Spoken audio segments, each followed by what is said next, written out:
Hey, what's up guys? My name is John Silva. Are you bored? Do you want to just draw whatever the hell you want without any worries? Well, you can still do that, but if you want to draw it properly, you gotta get into the nitty-gritty, which today we're gonna draw some perspective stuff. Now, don't be afraid, or, well, you should be a little bit afraid, but that's fine. That's normal instinct. um, Hopefully I'm gonna make this easily and as painful as possible. Yes, as painless as possible. So let's get right into it. Okay, so in front of us we have a little guide to help us go through this easily. So let's read. Horizon, eye level. Well, that's pretty explanatory. Well, eye level, you know. The horizon line is the edge of the land against the sky. So think as if you're going to the beach or you're in the mountains and you see like really, really far away just a flat line. Suddenly it's just flat. That's your horizon. And if you notice, whether you're really high or really low, that line kind of follows your eye level, right? So both are connected. I'm gonna draw here as we go, and we just put this right here. So let's draw the horizon, a line, and draw a super kawaii eye here. There you go. Because we're cool like that. Eyelashes. And next part, a vanishing point. So the next part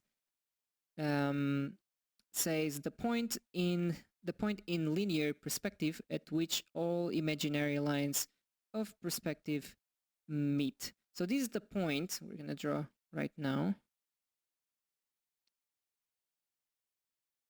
Basically, this is where you're gonna set the it's like a guideline where all the lines of your perspective are gonna meet, are gonna go from. We're gonna draw a 2-point perspective. I should mention that there's, I believe, up to 4-point perspective, maybe. Yeah. There's 1-point perspective. Let me actually do that. 1-point perspective can be like whatever you want. Goes from here, and then the lines just extend. Well, I should make this on a different layer. So the lines would just extend whatever. I'm just freehanding this for now. So it would give like a radius from this point on, obviously. And then you have 2-point perspective, where we're gonna have a bit more angles from this. And honestly, 90% of the time you'll be doing 2-point perspective in your drawings. You probably will notice. So I'm butchering this down, but for the sake of speed, because these videos are not that long, but as you get the point, right? These 2 points are gonna, you get the point.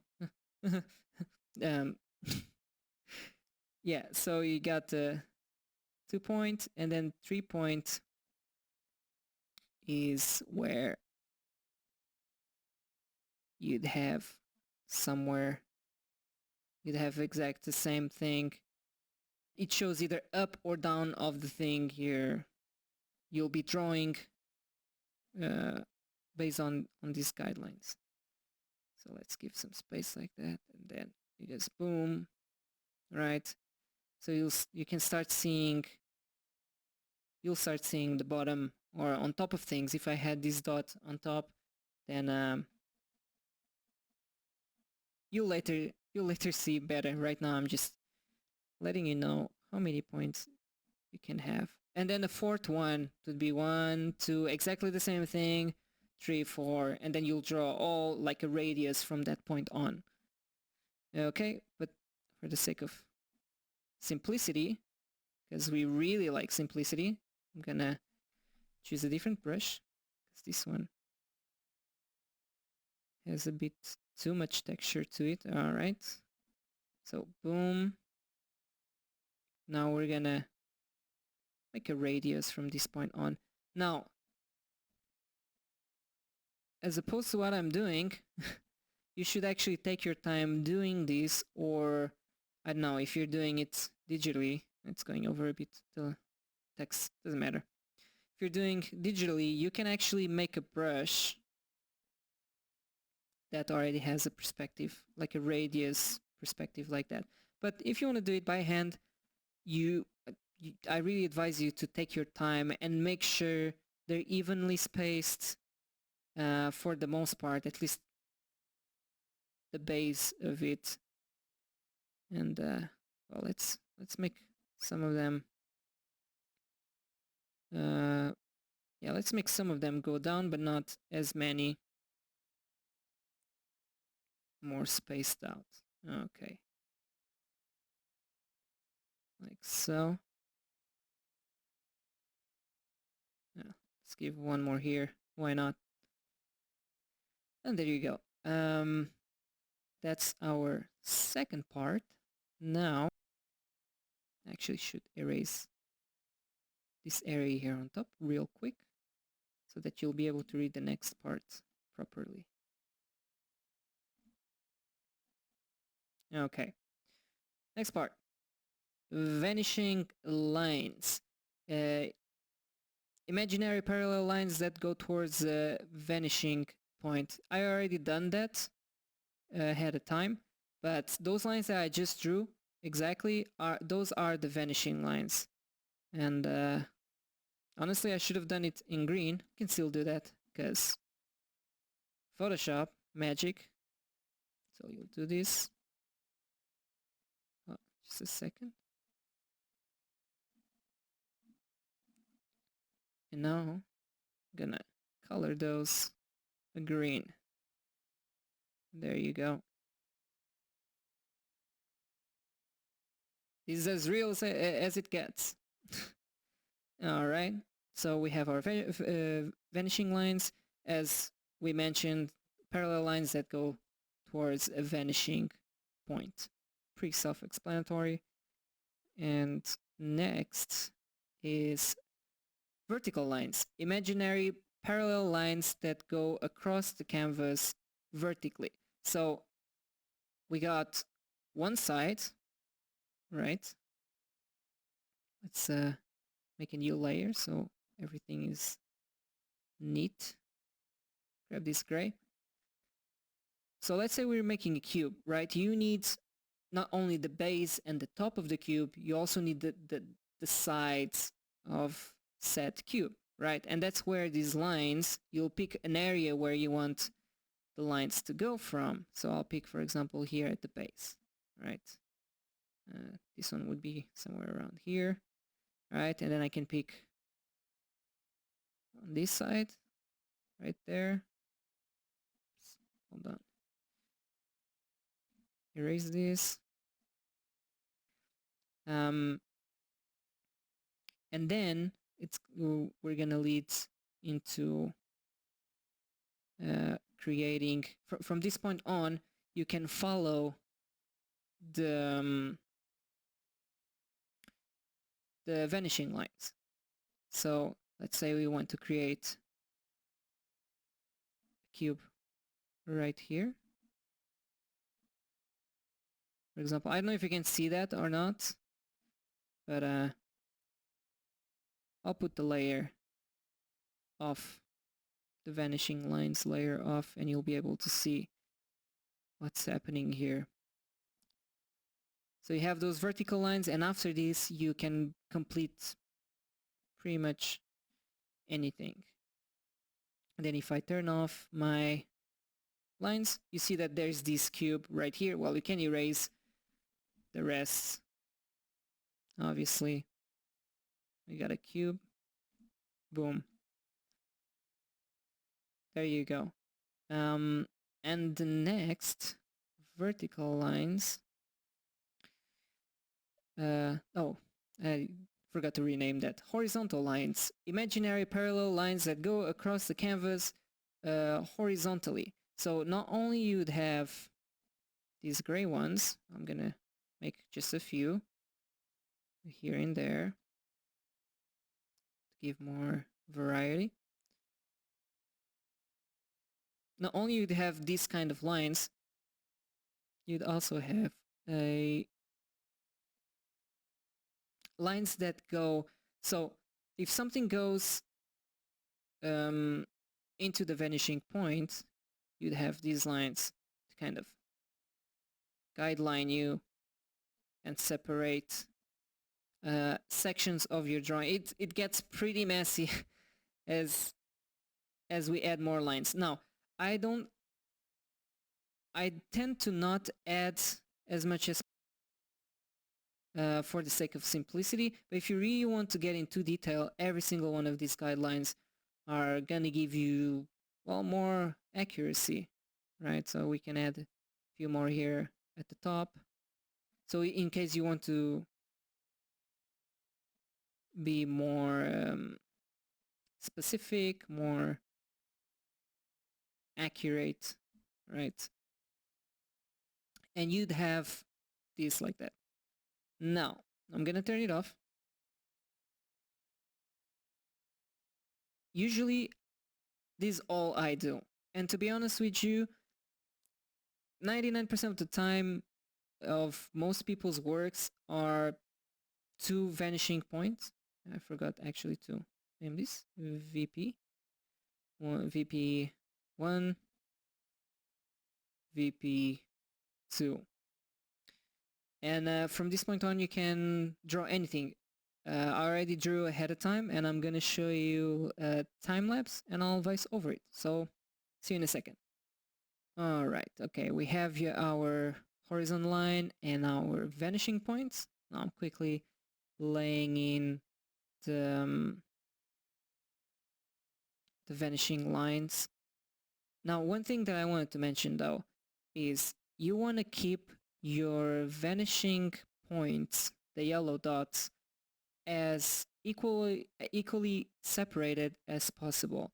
The more further away they're from one another, the more wide the camera lens is gonna look like, and the more closer they're to one another, the more skewed whatever you're gonna draw in the perspective is gonna be. So if you actually want to stylize a image and make things a little bit more skewed or a little bit more wide, just keep in mind that's what will happen.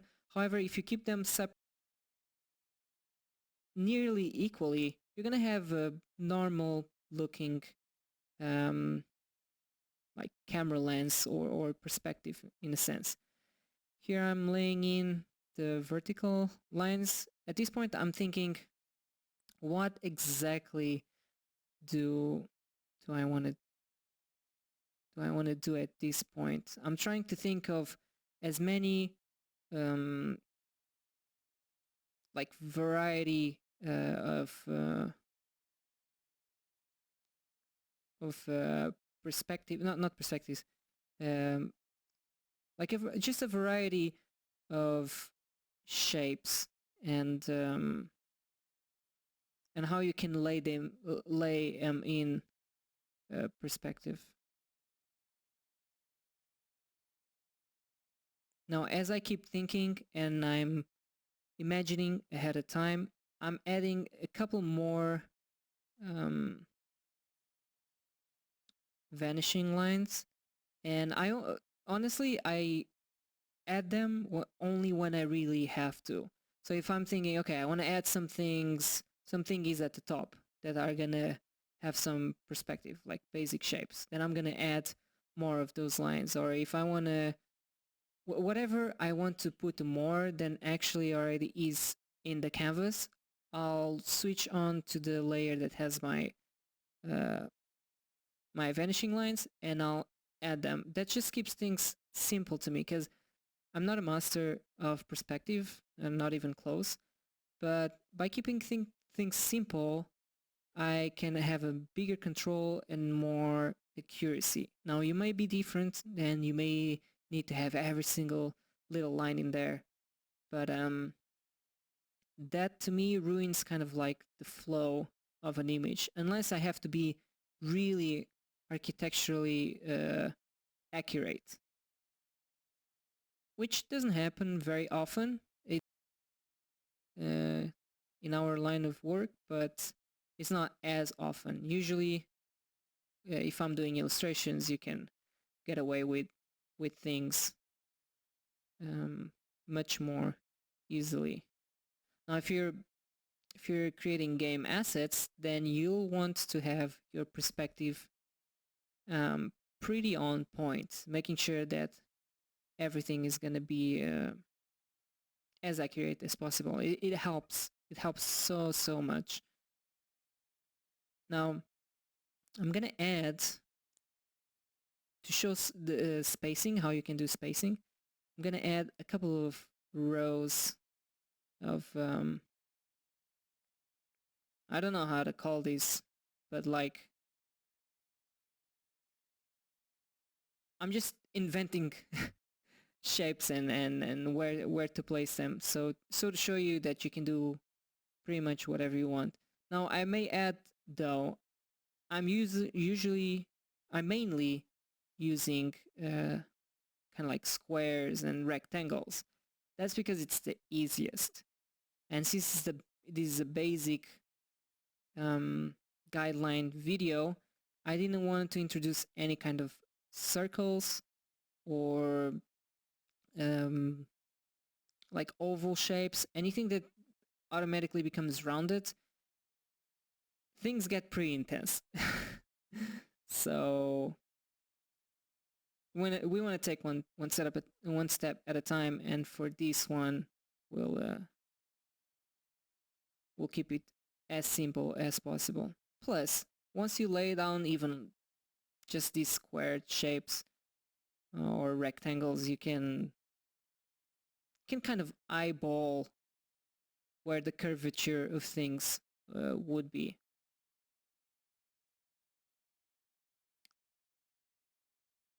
I'm laying in a couple more lines because they're gonna have, there you go.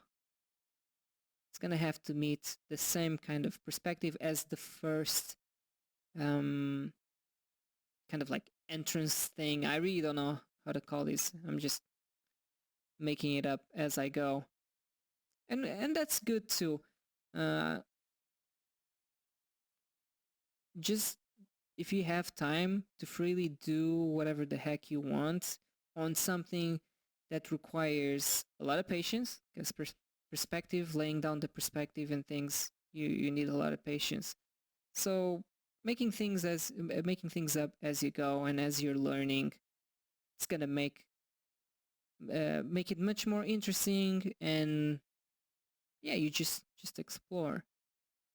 Now I laid in that first shape, as you can see, and then I erased it because I need to add the top part, but I still wanted to make sure that the perspective is gonna slowly but surely starting to look correctly. Now, because my 2 points are kind of, they're pretty far away from one another, considering how close I am to this kind of object, you'll start to see that there's a kind of like a wide angle camera feel to it. So things are going to start to look like they're curving just a little bit, and that's on purpose because it just looks more interesting to me when you just stretch just a little bit, make it out of the ordinary. Just simply looks more interesting. I keep turning on and off the layers, just make sure how things are going in. And you also should take notice that I like in some points I try to eyeball where the next vanishing line would be, just to make things faster. You should not do that. You should actually take your time and create a new vanishing line if you have to, and just make sure that all is good. Now, in this part here, I got really confused. As you can see, I get really confused very easily. There's too many lines for me already. I'm like, what goes where? Also, the little orange part behind, I forgot to turn that off. I turn it off later on, but I didn't thought I was gonna go over. Became ambitious, and I'm like, you know what? I'm gonna do a full blown out thing, just the whole page. But eventually, at one point, I will figure it out. I'm like, where does these lines go? Too many lines. Now I could cut this part out, but I want to show you, even as a professional artist, illustrator, whatever you want to call me, you still anyway make mistakes. There's still times, even on the simplest, most basic things, you're gonna have times of what the hell is going on, you know? So I don't want you to feel that the end result turns out pretty cool in my opinion in this video, but I just want to show you that no matter, honestly, no matter who you are, this is gonna happen. If you've drawn perspective, like perspective lines and stuff, at one point you'll get confused. I might be more confused easily than your regular person, but hey, we don't judge in the house. Now, I feel like I'm done with that more complex, it's not very complex, that more complex area. And I want to show a little bit more depth now that I'm done with that main area that can be used as, because there's a lot of separation and a lot of pieces. It creates a focal point, right? Now that we have our focal point, and an interesting one at least, we can add in other elements to sell the depth. So the more cubes, the more shapes you're gonna put in going further away into the horizon line, like fading away into the horizon line, the more depth you're gonna sell. And depth, honestly, like, it's so important in your illustrations. It really can make a piece look freaking awesome. So make sure you get it right. Now here at this point I'm deciding, you know what? I want a kind of a sidewalk. If you have enough lines, you can start just winging it and be like, okay, what would I like if I was there? What would I like to have? Now, one thing I didn't do, and now looking at it, I thought it would be a good idea, is add a human, right? Just for scale. Should have showed you that, but anyway, it's like you'd put the human in a box. So you can always create like a box shape, just the same way as I've done these ones, and then use that as your constrained proportions of the human you'd be drawing. So if you want to draw a giant, or imagine one of these boxes like further away could be, no, a human, like how tall it could be. You can use that too. Oh, here I'm like, okay, let's start adding some organic shapes like plants. How would you do that? And I'm still following all the guidelines as much as possible because of the nature of things. You follow roughly because, well, it's leaves and things like that. So I'm like, you know what? Let's add in some bushes on the side while still following the the perspective we have laid out in here.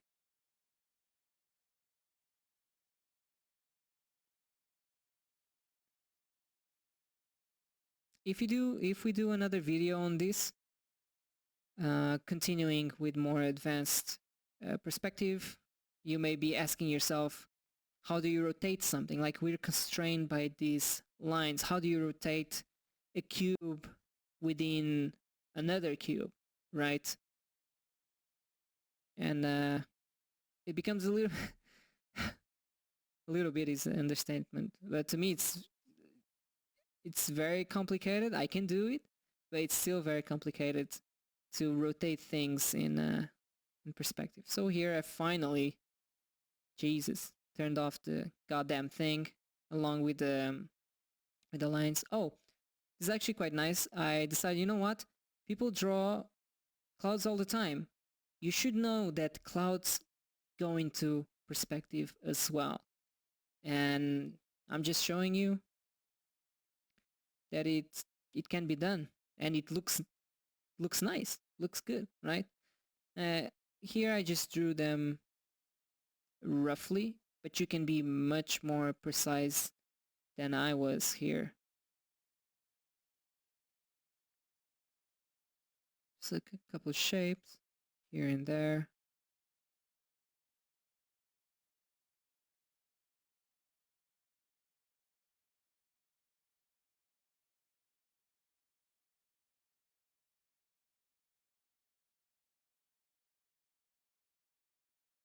Adding some other line guides, not guides, but basically fake how deep things can be, like maybe tiles on the ground, right? Any line you put in, since we don't have any value, so lines is the only thing at this point that can show us depth. Any construction will help us with showing the depth.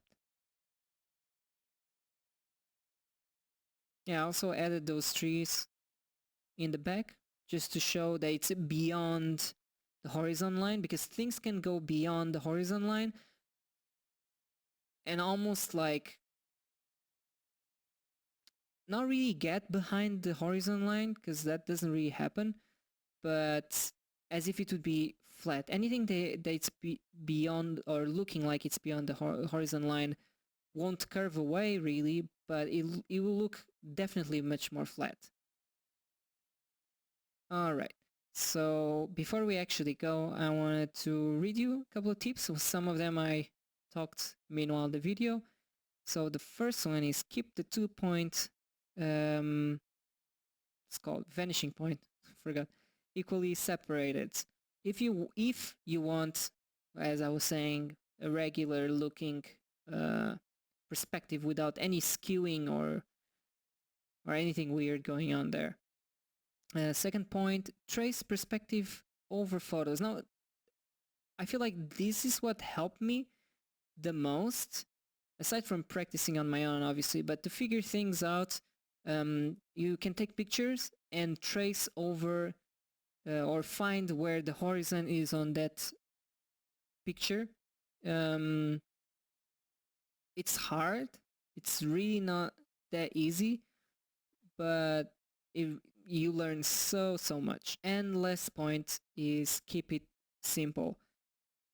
This is just from experience. If you're new to this or you're not, you usually don't do any layout, perspective layout or anything, you can even just do some guideline lines, you know, even if it's not perfect or anything that's gonna help you, and you make it simple, it's definitely gonna help you, because once you draw a perspective layout, it's really a lot to take in, and I know that.